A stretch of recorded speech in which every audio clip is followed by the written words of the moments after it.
Hello out there, this is Kryptonite Dragon from Trophies on PSN, bringing you our fourth installment of our podcast series. We are going to be doing this every Sunday. Today we're going to be joined by Dante Zero, Hello. and a little bit later we hope to be joined by Gtamen. Let me start off by giving you a little bit of news that's going on with the site. First off, over the last week or so, I've added about 1,500,000 games, give or take a million, to the arcade. Keeping with what we were doing before, I'd like to share a little bit about a game that I want to highlight. And this week I'm going to talk about a game called Flight. Last week was Mike's Shadow. Hopefully some of you checked that game out. One of the ones that I want to highlight this week is Flight. Definitely a very unique game. It's also, from what I understand, available on iPad and iPhone. But on this one you have a paper airplane, very simple game that you can upgrade to get distance and just basically upgrade your flight. Even your paper airplane can be upgraded to various forms of a paper airplane that fly better, fly longer. So it's pretty interesting little game. Thought I'd highlight that for you guys. Some other stuff in the news. We have a Black Ops game night that will be coming up in less than a week. It'll be this Saturday, October 20th. And we hope to see you there. Of course, Black Ops 2 is coming out, Dante. So it's a good time to get a little familiar with Black Ops again. Yeah, I should brush up my skills a bit, shouldn't I? I think everybody's kind of in that. Everybody says Call of Duty is the same, but I can tell you when you switch back and forth and you go from Modern Warfare 3 to Black Ops, it's like playing a different game in terms of your skill level. They don't necessarily translate. I still feel like a noob when I play either one of them. So, yeah, it's some skill might be needed there. Of course, Black Ops, is going to give us an opportunity on this game night to do a few other things. I envision that we could probably even do maybe some racing with the RC cars and some things like that are a little unique, of course, to Black Ops compared to Modern Warfare 3 or some of the other Call of Duty series. Even has gun game and things like that I really enjoy personally. So something to look forward to. And it'd be pretty cool to see what the videos are like as well if someone picks up the recording, because the GTA 4 videos that was done by Gtamen for us, they were great from the last gaming night. So yeah, I'd certainly encourage people within the community who sort of might have grown that it's Black involved, because we had a lot of fun with the last one. So it's definitely a fun thing to do within the community. Definitely, and I think we have a lot of YouTubers, within our community. And it's one of those things that, as we go forward, we're just going to need to start grabbing those videos and stuff like that around. 'Cause not everybody is real keen on posting those or editing those and stuff after the fact, but they do exist. I know I've got a lot of footage from that last game, and I put a couple videos up. But if just everybody just puts a video or two up, obviously it usually highlights just your gameplay, but it can be pretty interesting for people to watch and see some of their kills and some of the things we do. I particularly like our challenge to do something unique every time, jumping off the building. Yeah. So it'd be cool if we can think of something like that for Black Ops as well. Yeah, that was crazy, the GTA 4 night, just jumping on the helicopter blade and watching us being flung across the map by Rochambeau. That was just crazy. Yeah. Crazy. Definitely. Okay, so without further ado, why don't we jump into talking about the Black Ops 2 screens? You heard anything more about Black Ops 2? Anything with the controls or what might be coming with that? To be honest, I've sort of been looking up on this during the week, and it's pretty much all the same stuff that I've seen already.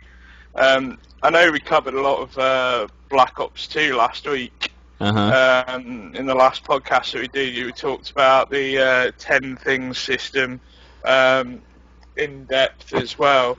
I think more is starting to come out about the single player campaign, which although I haven't been able to find too much information about, I'm starting to get intrigued, and I do want to sort of find out more about that, because they're now starting to say that the single player campaign itself will have multiple endings, and there's different ways that it can branch out. And I know they sort of covered it a little bit when they first announced Black Ops 2, but they're sort of teasing the fact they're going to start going into more information about that over the coming weeks.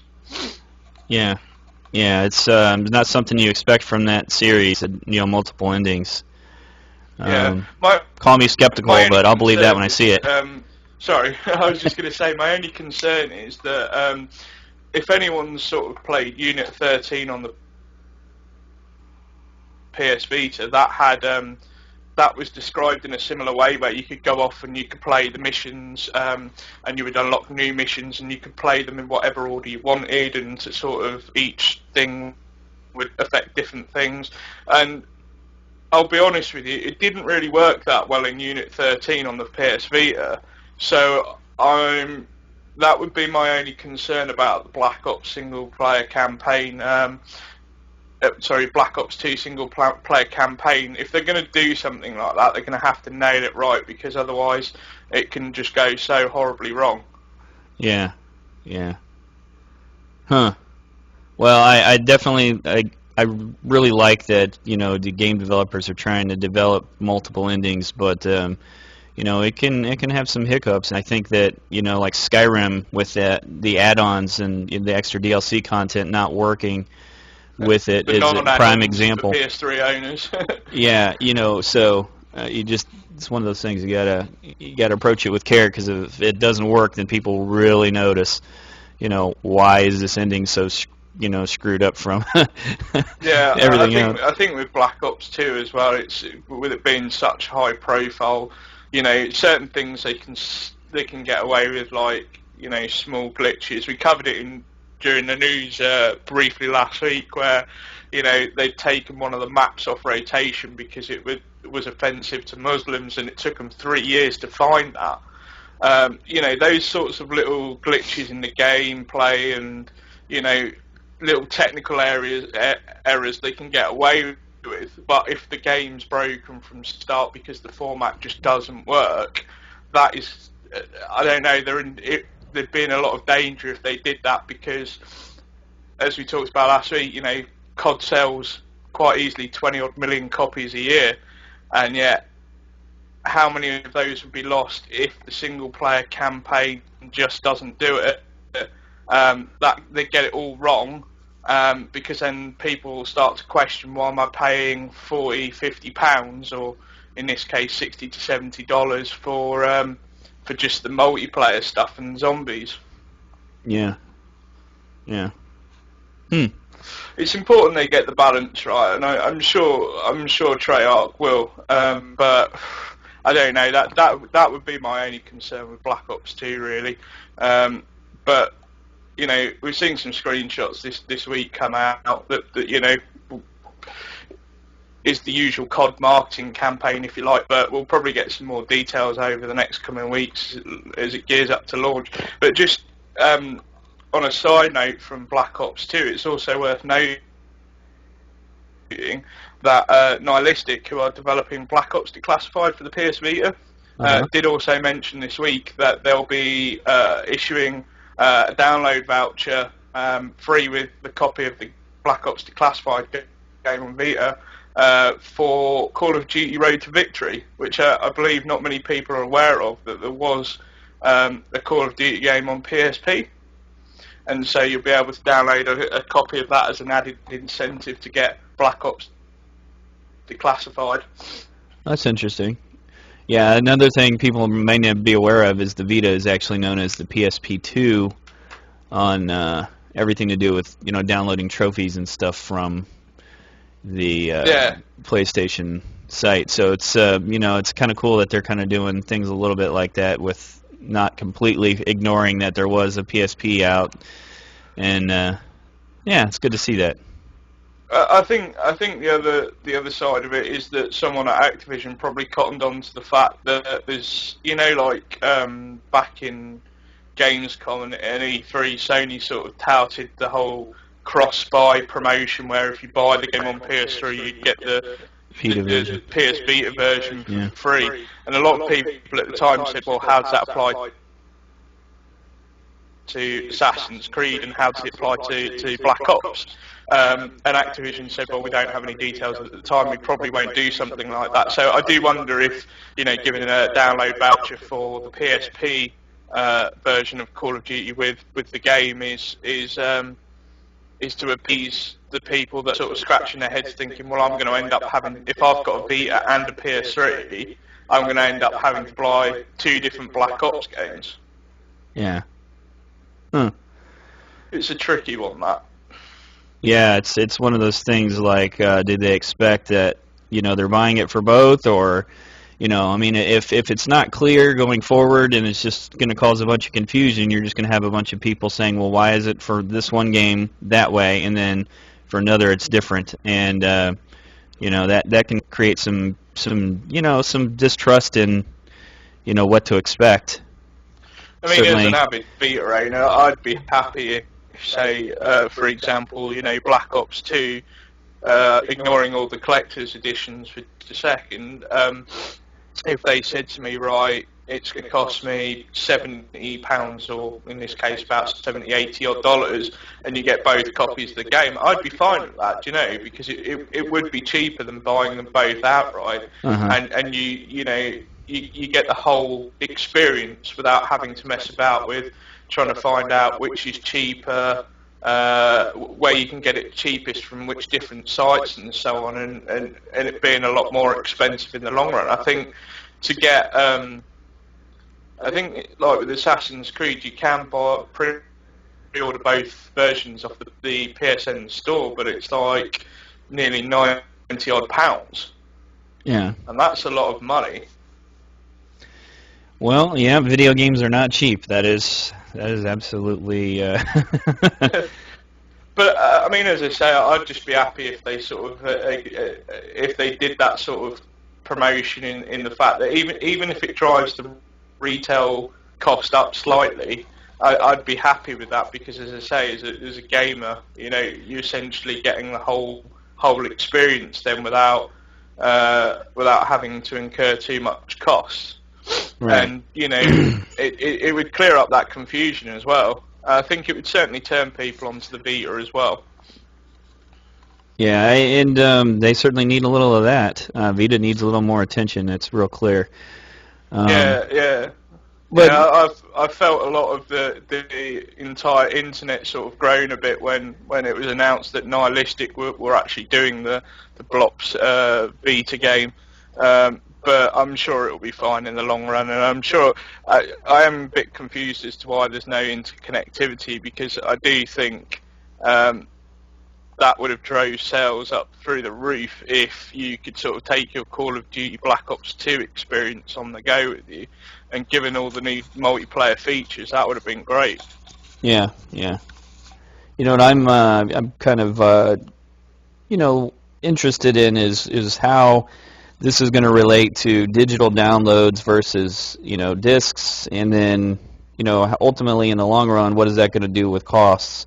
Because for those of us looking forward, when you have the PS4 and stuff on the horizon, and clearly digital downloads and stuff being more of a focus, if we're not paying for the disc regularly, is that going to drive costs down, or is that actually going to have the reverse effect, where we got to pay for production of discs for those few, and so less people are buying them, the cost is not spread out.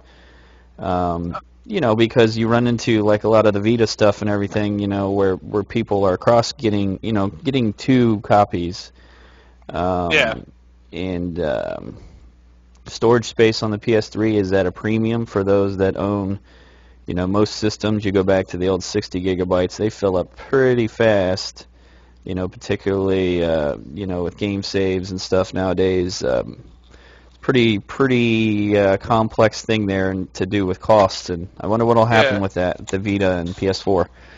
Well, at the moment there seems to be this sort of trend, certainly within the European PSN regions, which is where digital downloads cost way in excess of what they are to go to a store and buy them. For a prime example of that would be games like recent ones like Borderlands 2, Resident Evil 6 and Dishonored, which just came out on Friday.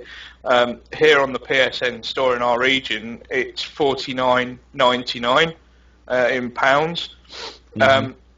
Whereas if you go and buy them in the store, the recommended retail price is $39.99. So that's a £10 markup. Whereas what I have noticed in the American store, for example, is that especially with the day one releases, is that they are releasing them at the recommended retail price.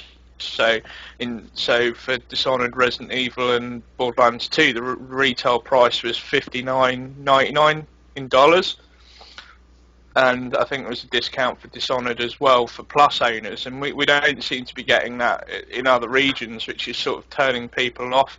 I'll be honest, I mean, the whole digital versus physical is probably a subject that we could probably do an entire show on, because it is, as you say, it is a very complex issue all round, because I genuinely myself think that we would be in a digital distribution era already if it wasn't for the lack of broadband bandwidth throughout numerous different regions. I mean, the average speed in the UK, for example, is about six megabytes per second or something like that.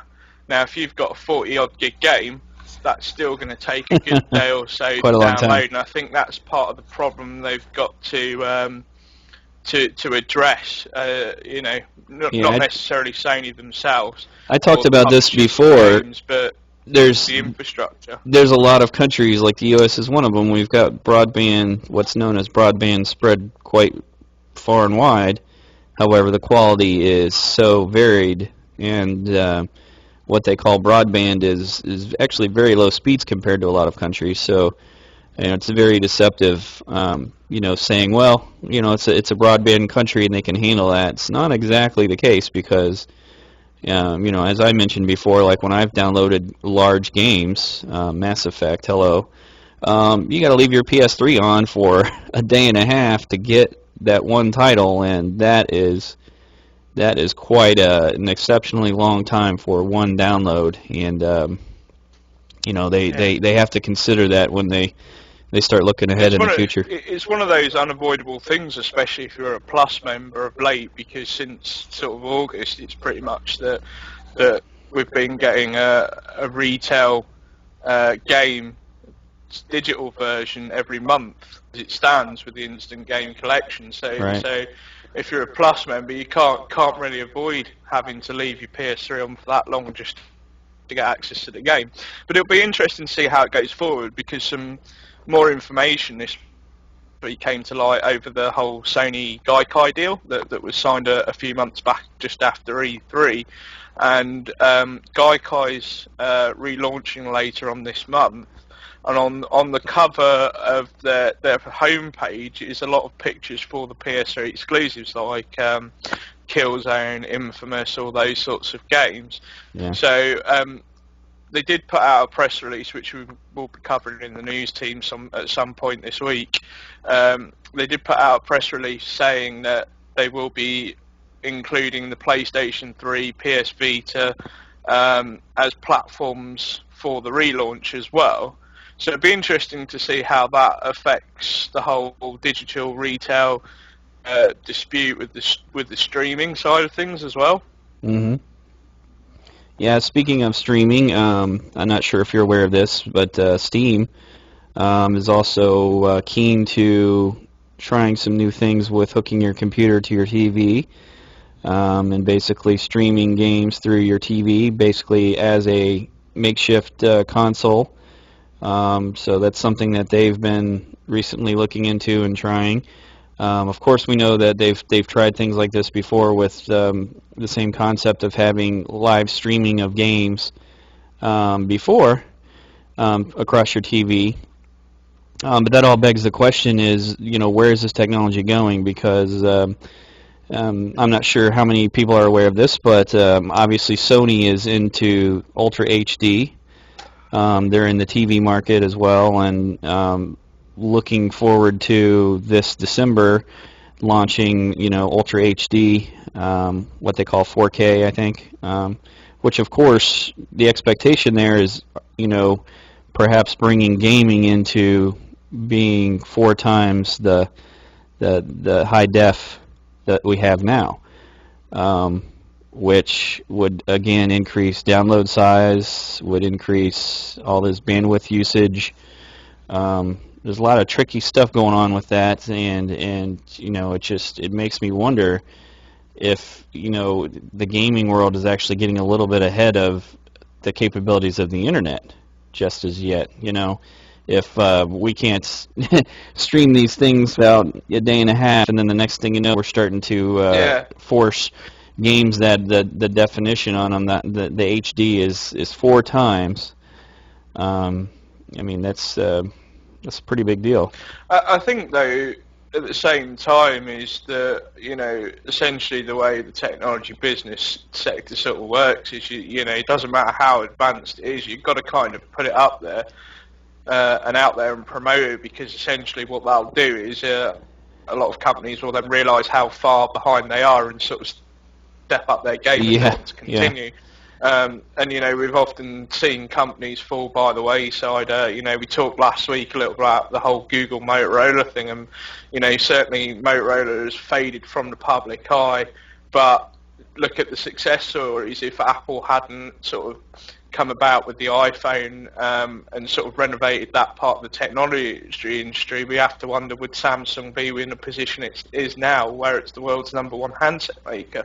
Hmm. And they were sort of forced to up their game really with it, because of what Apple were doing, and they wanted to compete in that market. And I think it's certainly something that's applicable within gaming. Yes, we're getting 4K pictures coming now, which probably be more relevant to the next generation. But if you're going to be streaming that, how's that um, how's it gonna work? Because as you say, it's going to be huge amounts of bandwidth, and at that point, internet companies will soon have to step up.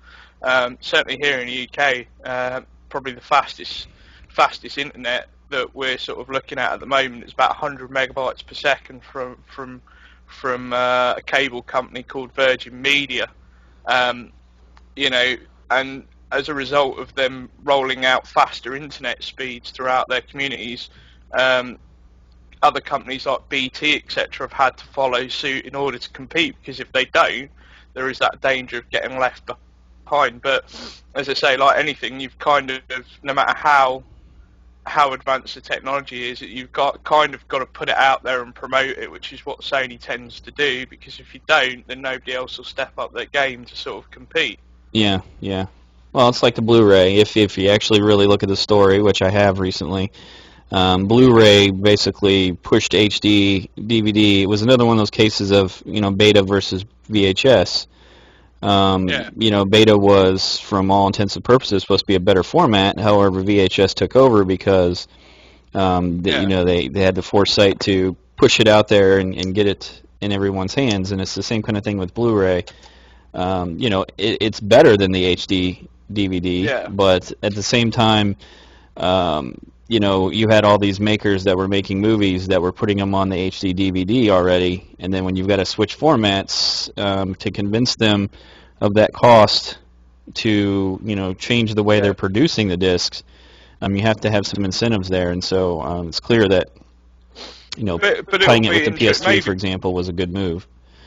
that's one thing we can do a particular show about, just covering all aspects of it. Because as I say, it'll be one of those things where all of these factors contribute in the digital versus retail debate, and where it goes forward, how services like Gaikai interact with that. I was going to say on live then, but bearing in mind how many issues on live have had, I don't think they'll sort of be prominent going forward. But no, definitely a subject to revisit at a later date, maybe for an entire show. Depends on how you feel about that. Well, yeah, absolutely, and we can discuss it because I think that, I'm very curious about technology. I think one of the things that this shows is that, like, I've always wondered, like, if I look back, if you have cable company here, like in the U.S., is sending you television, and you've got to watch a certain show at a certain hour, and yet you can hook your computer to it, and over the internet version that's coming through the same cable wires, you can watch shows and stream them and watch them on your own time. Why TV is even in the existence in the shape that it is, because that really leads to just complete streaming of everything, TV and games. That ultimately has to be the end result, because that's where everything points, and that's the way people are about stuff. You record stuff now so you can watch it later, because you're not poised in front of the TV at exactly 8 p.m. to watch your favorite show like you used to be. And I think that's where everything's going. But it all leads to, we need serious streaming abilities. We need seriously fast internet for that, for everything. Everything gaming, everything movies, and TV computer combo, really.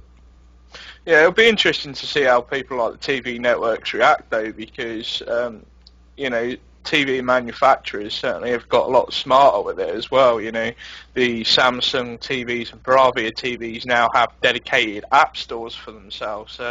You can even get a dedicated Netflix app for your Bravia TV. And so all you need to do is hook your internet connection to the TV, and off you go. So I wonder what impact that'll have on the creators of shows and stuff, because if you're not sat there watching the TV schedule, what incentive is there for the TV networks to actually produce the content? It really is going to be interesting to see how it all sort of unfolds over the next couple of years. Well, more than that is, if you think about it, if you own a television station nowadays, you're controlled by so many things. You're putting that out over the airwaves, and there's so many laws and regulations and things that you do to get that content out.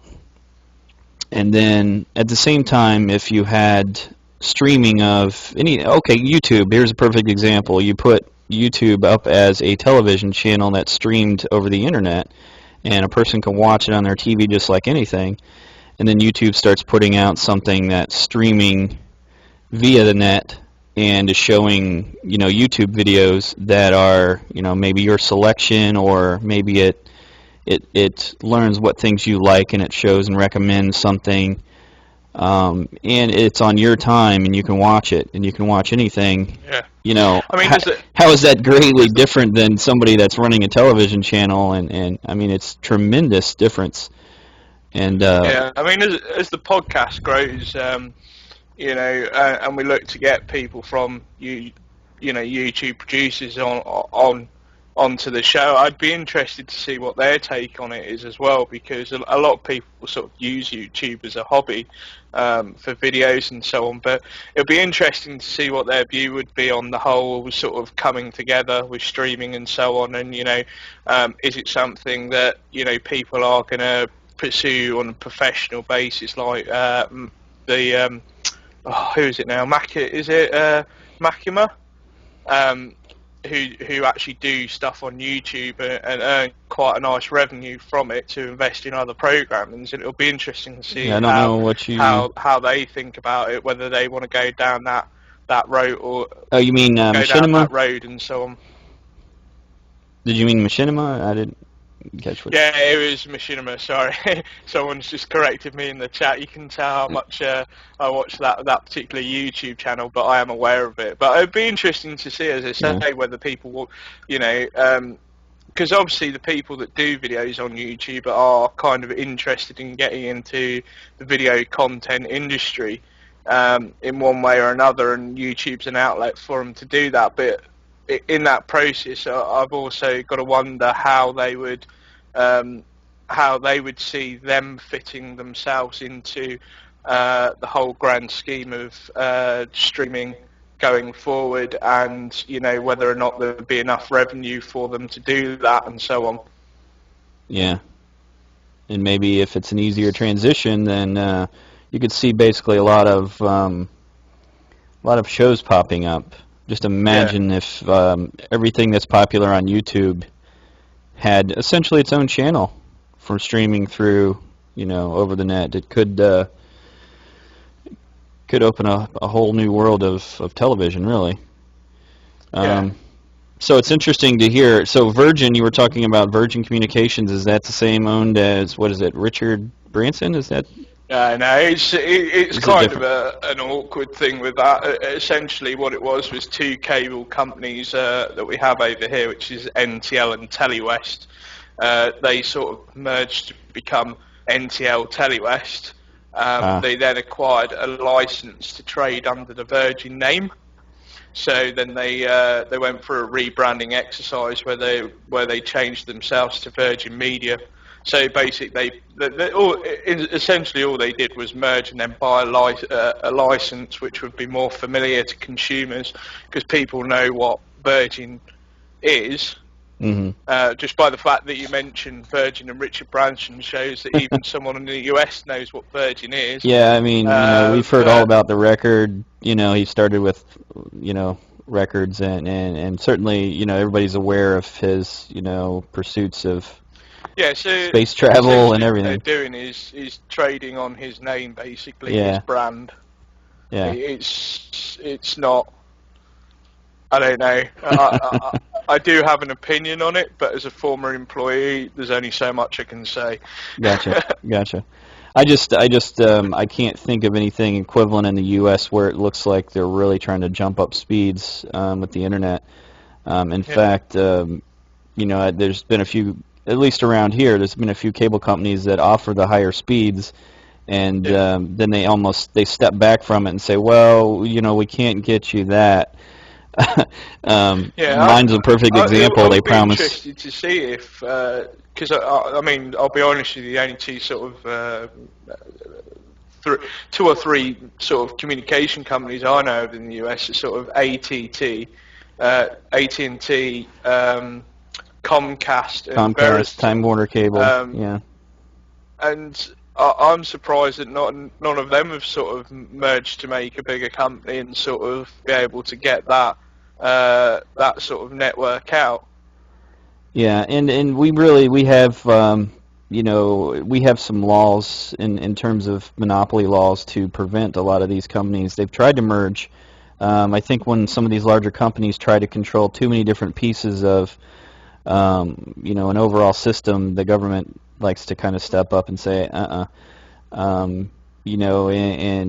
I almost picture like a Google or somebody like that jumping in and trying to, almost go into that market. I wouldn't be surprised by a move like that, but it's one of those things. If you get somebody, it's like a Microsoft. They almost have a monopoly on software for computers, and if not for Mac, then they would probably dominate. And when you get that, it happens that every computer has the Windows operating system. Then you get almost like they can set their price. Like, what's your alternative?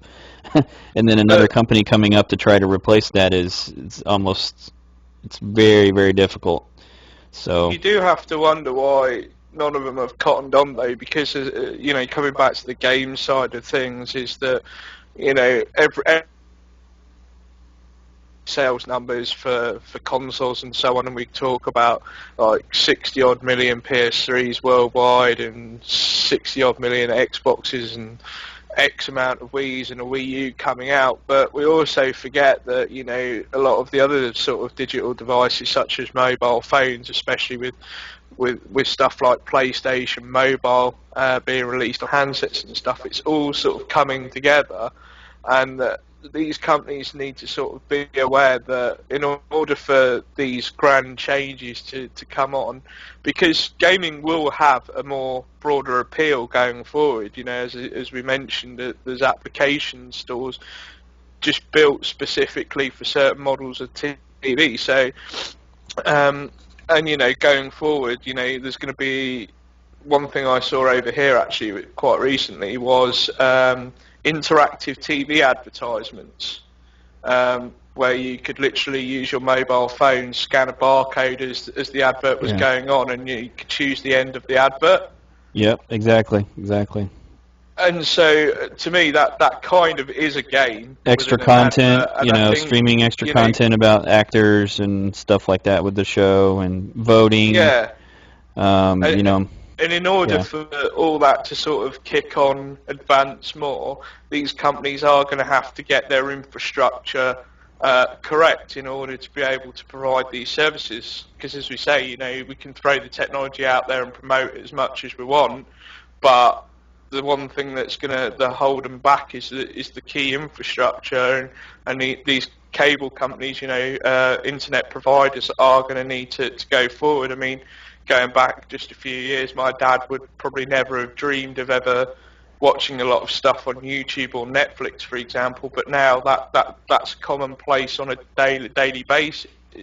How long is it before he does that with games? I know he's already started with things like Steam, for example. And you know, it'll be interesting to see how it all kicks on together, because it's something that does need to be addressed by, you know, certainly if the cable companies and internet providers aren't going to address it themselves, then games producers, developers, publishers, manufacturers need to get on their backs and push them forward with it. Mhm. Hmm. Well, definitely, definitely a technology buff. It'll be interesting to see what happens. There's a lot to talk about there. Yeah. So, And we probably should save that for another dedicated yeah, show. yeah, absolutely. There's a lot of trilogies coming out. We got the Mass Effect trilogy, Killzone trilogy. Is this? Does it seem odd to you that there's just, years ago when I was a gamer, to have a sequel to a game was actually pretty few and far between for the most part. Like original consoles and stuff, like you played on Atari and everything, there wasn't a whole lot of twos or threes behind a game, and now you're seeing a lot of trilogy packs and things like that. What's your take on this? Um, I'm with you. I mean, obviously, I've been quite a gamer for a long time, and sort of done the whole Game Boy, NES, Super NES, Mega Drive, that sort of thing. I don't know. Sequels have always been around. Um, you know, certainly in things like the Mega Drive days, and um, became more of a public focus with probably around about the PS2 era, where sequels were hammered out on a regular basis. I don't know. In today's sort of market, it's slightly different, because, like, when Mass Effect first launched, for example, that was a big AAA budget title. You know, that was a huge push for EA and BioWare, and you know, it got the recognition and that perhaps maybe games of the past would not have had. And so, you know, each time a new Mass Effect game has come out, it's been more public, more bigger budget, and we really haven't seen that in the past. When a sequel sort of came out, it was kind of like, yeah, it's just, you know, it's just the same game with different code of paint, you know, going back to sort of 8 and 16-bit graphics. But Yeah. nowadays, with the amount of money that's put into the development, developers can't afford to necessarily take big risks with IP sometimes. So, like Mass Effect, even though it got all the marketing money essentially from EA and Microsoft, it was still a huge risk to take for a blockbuster title. So, what you would probably find is a lot of content was cut, or they had a plan that, should it be successful, to go forward. And as I say, those sorts of business decisions and marketing and PR is not something that we've really seen in the past, at any point in the past before. Mhm. My kind of take on it, though, really is, you know, we sort of, it hankers back to a little bit of the discussion that we had before with last week with the HD collections. You know, I'm fine with them bundling trilogies together because essentially it's value for the Yeah, consumer. value. You know, you get all three games. I think Mass Effect's probably going to sell extremely well on PS3 because it'll be the first time that we actually get to play the first one properly, due to the exclusivity deal. But I'm fine with them doing trilogies and stuff. But yeah, you're right. It does seem more prominent that more trilogies are coming on. You know, within that, but I don't know. Well, and the other thing it seems to is propagated into it's a lot like Hollywood now with you're waiting for Yeah, that last piece of the story, and yeah, it's kind of odd sometimes that we from season to season watching a show the story wanes and changes, and it's the same kind of thing with this apparently where they've taken that cue to keep you interested in the series, leaving almost like a cliffhanger or something between. I think the key thing with sequels nowadays, though, is that especially with video games, more so with movies, is that you sort of have to keep it grounded in its original lore, but you have to also innovate. One series that's done that particularly well is Assassin's Creed. I know every year the internet lights up with this debate about whether Assassin's Creed should release on a yearly basis. But each time they do a new Assassin's Creed game, it is fresh and it has a lot of changes from the previous one while still being essentially Assassin's Creed. So as long as sequels are able to do that, then I can't see why too many people would have a problem with it. Yeah. Hmm. I don't But know. I guess there are games that sort of you do question whether they do deserve a sequel. I mean, I'm a big fan of the Resistance series, have been since PS3 launch, but I do question, with the sequel they made with Resistance 3, the story was fine. Adding new gameplay elements in with the 3D support and the PlayStation Move was fine, but the game turned out to be an absolute rubbish game overall, Yeah. in my opinion anyway, and I just wonder if it warranted a sequel. Huh. I don't know. Yeah, there's a lot of stuff nowadays. It seems like there's episodes. You see this a lot with the PS Store too. I don't know. Some of that's pretty annoying because keeping up with it. I'm reminded this Back to the Future is a great little game, but you play it and then you're waiting a month and a half for the next episode to come out, and it's like, well, what? There's not much continuity there between going from one episode to the next because of the time breakdown. And then you have gamers that you play through the story and you really pay attention to the story, but then it's almost like it ends, and then the next one is required to take up some new, completely almost far-fetched take on the story because they killed off characters in the last one or something. And Yeah. so I don't know. It's got its good and its bad, but it's clear that they're taking their cues a lot more from Hollywood with trying to do it like with the heavy Well, number of sequels that you see in Hollywood now with a movie. But I don't know if it's good or if it's bad. some of those sequels aren't so bad though. If I'm honest, it's not always a case of where a sequel to a popular movie. At first, you sort of question, certain films or games, for example, that have only had one, and it's like a 5-year gap before they decide to do a sequel. You think, why? Like, what's that movie that's out at the moment? Like, the Taken movie, for example. Yeah. I just I watched that the other can't, night. I went to the Eurogamer thing and I saw a trailer for that Taken 2 and I was scratching my head thinking, why are you making a sequel to this? But to be honest, from what I've read around the internet and stuff, people said it was a great movie. So, I don't know. It depends on with sequels, it really depends on how much love's been put into it, I guess, because like you mentioned, Back to the Future, having to wait a month for each episode to come out. But on the flip side, Telltale also did Walking Dead, and what you find is that the fans aren't very complacent that they have to wait a month to get it, or in Europe's case, usually 6 week gap to get the game, because they're made to such a high quality standard, and you know, it's that anticipation that say, if you watch a TV show, your favourite TV show, and it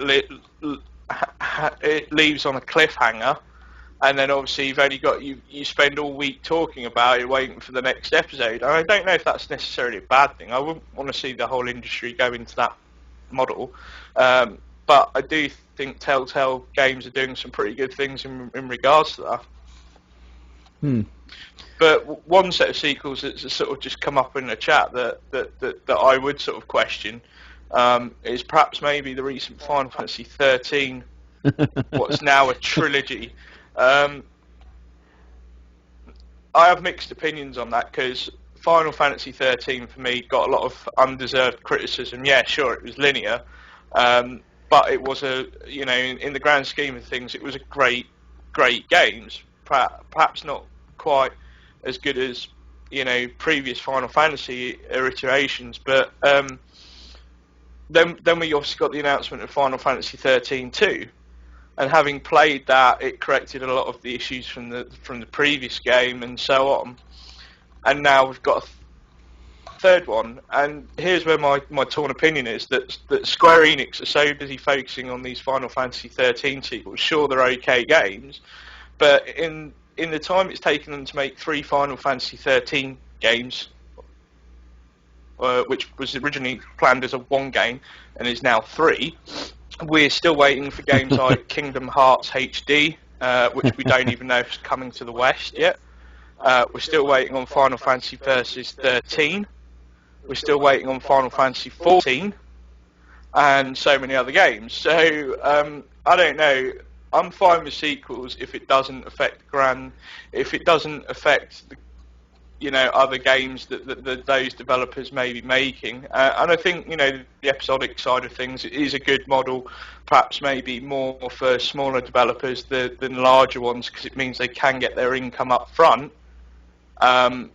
which allows them to carry on developing. Yeah. Well, it's a tricky one. I don't know. Some of that is clearly, it's like when we talked about with Black Ops and Black Ops 2. Why have it as Black Ops 2? Why not just, I know Future Warfare's taken, but, as we said, there's not a tie-in when you have, like, that time frame difference that they have. Not a true tie-in to, the characters from Black Ops, without some serious age problems. But it seems to me, too, that there's a striking mix between, like, they're just slapping the name on it. There's a true point to having it, episodic, and I think that's really the challenge. You don't always know when you pick up a game. It's like, am I going to get the complete story? Are they going to rewrap it and put a 2 behind it and give me the same kind of game next time? Yeah, I don't know. It's something that's definitely that's been experimented quite a lot with in Japan, with episodic games and stuff like that. More so than perhaps we see in the West. Where they'll release a game where you can play the first level and then you have to pay to play the next level and so on. I don't know. It'd be interesting to see how it all goes forward. I do wonder if people are getting tired of sequels though. But the way I don't know, personally, as I said before, I don't have a real problem with sequels as long as they're as good as, if not better than, the previous version. If they're not, I do have to question whether or not it's a series that people should, or developers and publishers should really be continuing with or pushing. Well, let's continue on. I think, the only other thing worth mentioning in the news, Kevin Butler. I'll mention that. Oh man, I'm a Yeah, huge fan of Kevin Butler. Where has he gone these he's been kind of days, man? sequestered. I think I mean, he's I getting his miss time out in the E3. corner. Well, the weird thing is, I mean, I'm just trying to remember what the last Kevin Butler ad Yeah. For those that don't know, was that I actually saw. Because you see, we don't get the Kevin. Sorry, you go. yeah, I was going to Explain who say, for Kevin those that Butler is. don't know what we're talking about, Kevin was seen in the background of another commercial for another company, um, playing the Wii, and apparently that was taken out of that commercial immediately. It was just a few seconds, I guess, of it, and he's now being reportedly sued by Sony I can see for why, doing though. that. I Um, can too, and you would think you would have a little more, from my viewpoint, it would be a common sense thing that you think he would be like, well, that's probably not a good idea. yeah. You'd think he would know not to ever lay his hands on one. If someone came up and threw a Wii at him, he would just, you know, uh, keep his hands in his pockets and let it fall to the floor.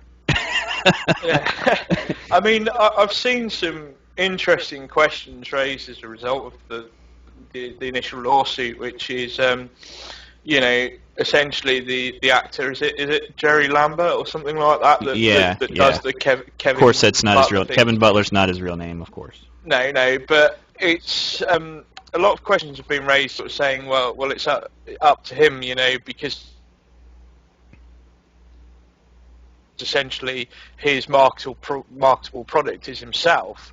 But having said that, if you appear in a Bridgestone tyres advert promoting a Wii console and acting the same as you would in a Sony advert, I can also see Sony's side of the thing, which is they don't have a problem with him appearing in advertisements or doing other work, but Yeah. doing it in such a way where it's comparable to the marketing campaign that you spent hundreds of millions of dollars on.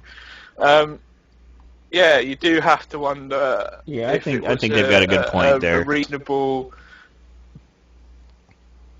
Yeah, there's no business decision on the behalf of the actor and the company to do it. yeah, there's clearly no problem with him doing other commercials and whatnot, which obviously you wouldn't think that. I mean, you think they could put some exclusivity in the clause and stuff, and Yeah. actually do that if they wanted to, if he agreed to it, as a condition of being Kevin Butler. But at the same time, you've got to know that some of that is just so it's just so right there, it's so out there that that'd be like somebody, if he all of a sudden he took up, doing Xbox commercials also. It clearly doesn't work, and you would have Yeah. to know that it's a breach, even if it's not written in contract language that, Yeah. you represent us. We've put a lot of money into putting your face forward, and you can't just, that takes just I've a got to admit, I do feel quite sorry for him. I mean, a lot of people might go, well, he got paid for it, lawsuits, this, that, and the other. But I do feel quite sorry for him in the fact that, that marketing campaign by Sony, I still don't understand why it sort of eased off a bit. It was doing great for driving sales up. It was a character that everybody got behind when he appeared at E3. With the PlayStation Move, and he came on, took over from Jack Tretton. The crowd just went wild, and so whenever you see him in something, even if it's advertisements or a TV show, everybody's always going to refer to him as that's the guy that played Kevin Butler. So yeah. he has kind of cursed himself a little bit with that. Same way as if, like Tobey Maguire, for example, played Peter Parker in the Spider-Man movies. It doesn't matter how many different movies that Tobey Maguire stars in, he's always going to be referred to as Spider-Man.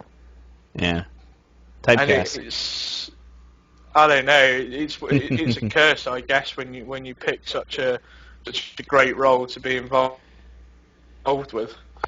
Yeah, and that says a lot too about it, because I mean, obviously if people typecast him that closely with Sony, then it's almost like that just proves he's got some extra responsibility to to that.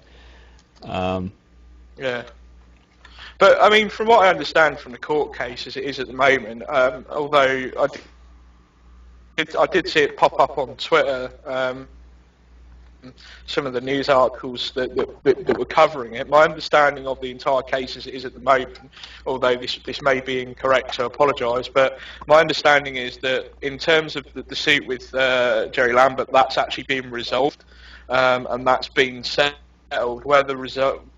Where the ongoing case actually lies with now is his production company Wildcat and Bridgestone Tyres, and I think more so than the production company that Sony will probably pursue Bridgestone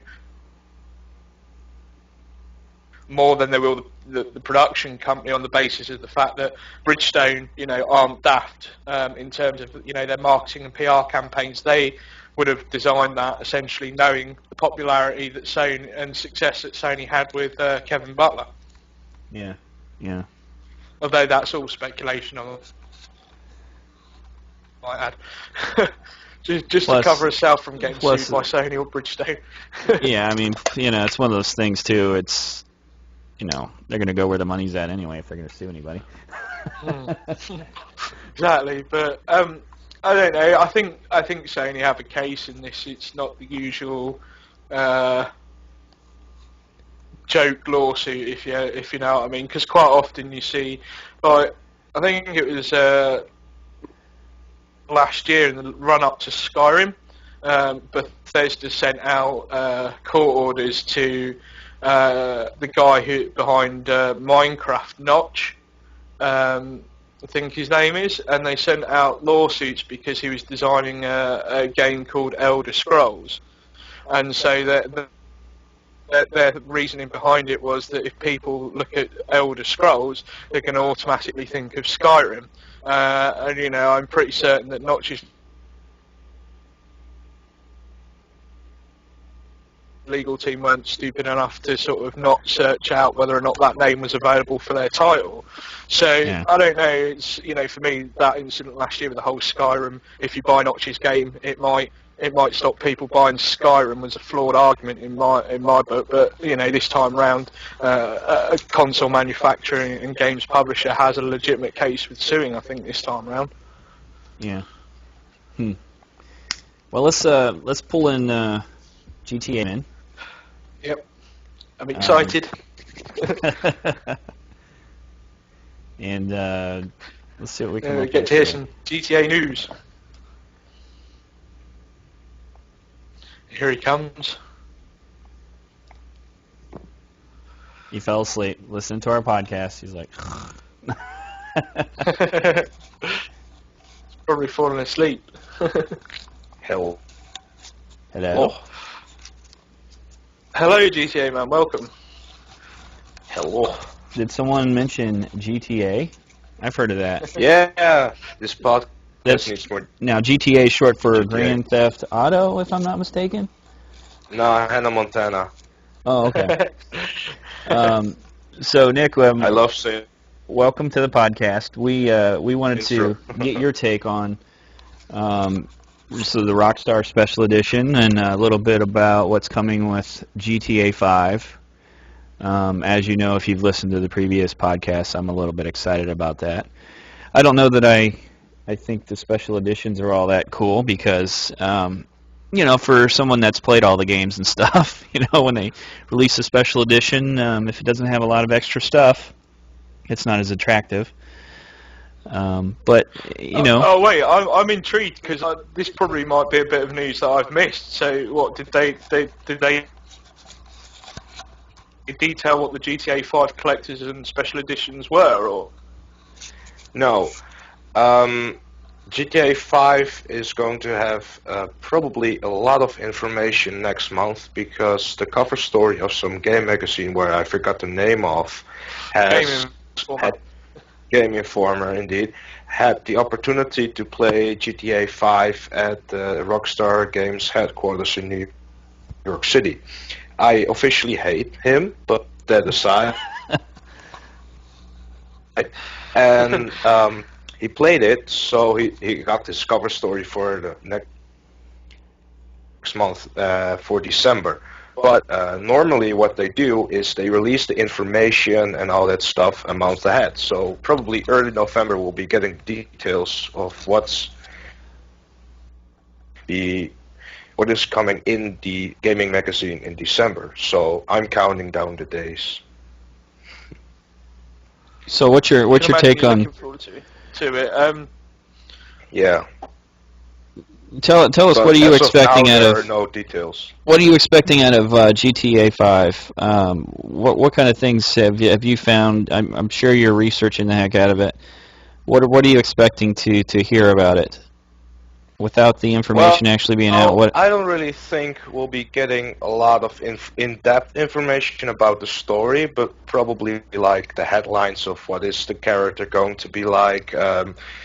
Do we have multiple main characters and all that sort of stuff? It's probably not going to be very in-depth, but what I would like to hear is like how's the multiplayer going to be? Because I know the single player, we don't have to worry about the single player. The multiplayer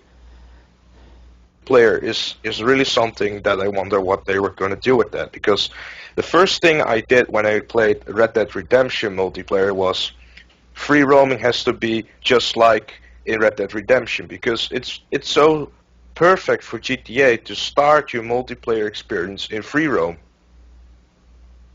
At least that's my opinion. Yeah, I think that makes it.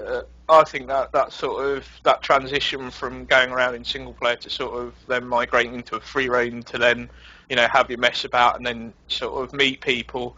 I think it encourages gamers to meet people if you're in a free roam sort of lobby to then take it to the next level with the games. I'd be interested, Gtamen, to sort of. I wonder, have you had any thoughts about how they're going to implement the system they mentioned when they launched Max Payne 3, where your stats and stuff would carry over? Have you thought about how they'll do that with GTA 5?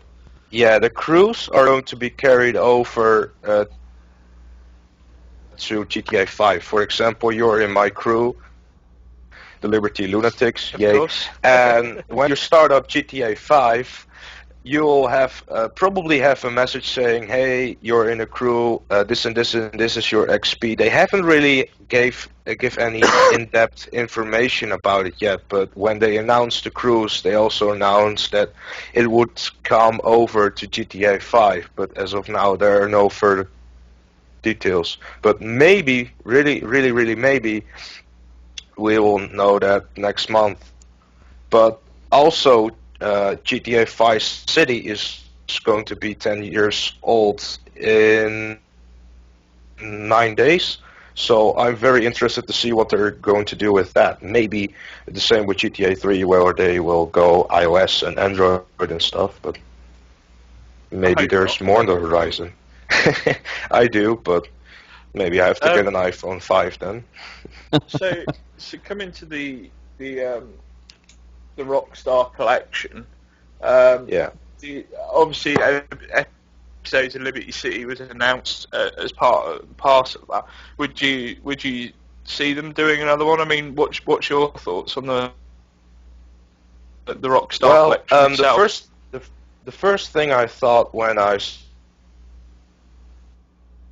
saw the announcement was they need cash, because there's a gap between now and March for the income of Take-Two. So it's like, I understand this move, but on the other hand, I'm like, why? But yeah, you, for example, sometimes sell some games and you actually want to have all the games and all the DLC and stuff, so it might be a good move for you to buy it. But I think it's a good step, because not everyone has the money to buy all those games. So now they maybe, if they have Red Dead Redemption and think, hey, I actually want Midnight Club LA, let's just buy the other ones in one package. But I also thought, where is GTA 4? Why only the DLC? Sure, a lot of people already have GTA 4, but they might have sold it, and GTA 4 also has a complete edition, just like Eleanor and Red Dead Redemption. So why don't you do that? Yeah, sorry, I was just going to say, I do Kryptonite see Dragon might want to fill us in on what the Rockstar collection actually has. Well, I remember. Sorry, I'll stop. No, go ahead. I noticed it had L.A. Noir and things, and for me, as a person that's played these games, one of the things that stands out anytime is a special collection or something, obviously the HDs when they do an HD remake, you say, well, there's some quality there with playing the game again now in HD. But I guess my take on it was that if you're going to bundle games, you're going to release any special collections or anything like that. If there's not something extra, then to me it doesn't speak to people that have already played it buying it again just because it's all bundled. That's more to people that were kind of teetering, or maybe they own one or two of the games there, and now you're bundling five, that it makes it attractive. So I guess that's my take on it. It's like if I'm just curious though. So I was just going to say, I'm just curious though. These versions of each game, are they the originals, or are they actually complete versions with all the DLC as well? Because if they are, it's a hell of a deal, unless you've purchased them and bought all the DLC. then I definitely can see the attraction with it. Yeah. That's what my point was. I was getting at is if it includes Red Dead Redemption and the Undead DLC, obviously LA Noir and all the extra cases, Midnight Club Ultimate Remix Edition or whatever that one's called, where it has the South Central, then even though I probably own of about two major Rockstar games, I would probably warrant purchasing that myself as well. Mm-hmm. So I'm a huge fan of the Midnight Club series. I still don't understand why Rockstar aren't continuing to do that. Yeah. Yeah, they make some odd choices. I still don't understand why they didn't do GTA 4 in it, because it doesn't make sense. But well, I was already kind of disenfranchised by, and correct me if I'm wrong, Gtamen, but I own the older version, of GTA 4, and then I have the episodes disc, and you can't play with people from that own the other disc, the other content disc. You can't get online and play in the same room. Some of those things like that, the decisions on that, I don't know how that worked out to being, but it's some of those decisions are a little screwy with that and with the DLC. See, I'm one of those people. I purchased all the DLC through store or something like that as add-ons, or I'll take a disc, I'll play the main game, I'll sell it back, I'll wait for the Game of the Year edition with all the DLC and just buy it then. And you have to, when you're a company, you have to think strategically as to your biggest push. Who you want to get to throw you some extra money with these games. And when you bundle too much together that people have bought all the parts and pieces, it has to be a really good deal for, at least in my book, to revisit them, and or the cost has to be really great, because the reality is you can buy GTA now. It's been out for quite a long time, GTA 4, and you can go buy it for like $10. And so even if you put that with something and you put it with an LA Noir and some other things, if I've already purchased all of them, and then I'm going to buy this game disc that's maybe got 5 things on it now, but I own 4 of them, I've already paid for them, the value's not there. So I don't know. The only thing I do wonder as well with this collection as such is that from what I understood in the title, is this is Rockstar Collection 1, and so what I'm curious about is that if they're going to put essentially 5 games on one disc, the question, because GTA Man brought it up,